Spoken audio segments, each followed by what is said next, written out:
When we are called out to do a service call on a garage door, we have basic things that we look at.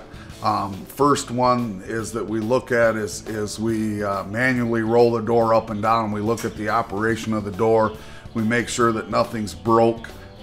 We don't have any bad rollers.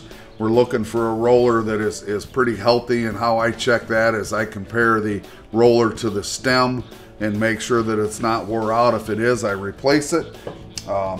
We also have a silent glide roller, same thing. We're looking for the physical body of the component to make sure that it is not broke or has been distorted or damaged. Hinges are another one. We look at the hinges, we lubricate them, we make sure the screws that fasten this hinge to the body of the door is also not pulled out or displaced, and we make sure that the hinge is also not warped in any way, shape, or form, which hinders the operation of the garage door.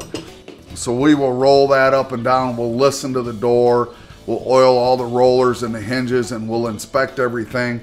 We also oil the bearings on the end of the torsion shaft. There's one on each side. They look somewhat like this. There's different manufacturers out there. They all make different styles, but they all basically do the same thing. They support the torsion shafts on both ends. Last but not least, we do the torsion spring. A lot of people miss this, don't think anything about it, but you want to put a little bead of oil across that spring, and it will work much smoother, believe it or not.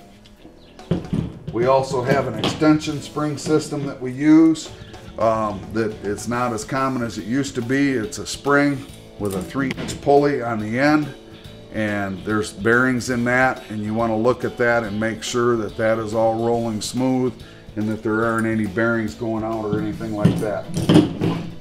Your cables, you have a looped end which fastens to the bottom of the door, and then you also have the cable itself. You want to look at that, make sure it's not frayed or coming apart, because the last thing you want to do is get stranded in your garage. We get a lot of calls, what do I use on my garage door? We use just straight motor oil, nothing special, 10W30. We obviously use a large oil can because we use a lot of it. You can buy 3-in-1 oil, or you can buy a small can of oil or an oil can and do it yourself. Aerosol sprays, not a big fan of them because they're hard to control, and especially silicone. It's not something that's going to last. 4 to 6 weeks later, you're going to be right back out doing it again. So I highly recommend oil in an oil can or 3-in-1 oil that you can buy with the little applicator. You're ready to go. We have lubricate grease that we use, white grease. It's a good all-around grease. You don't want to use a lot of it because you don't want it dripping on the car or on your door. A little bit goes a long way.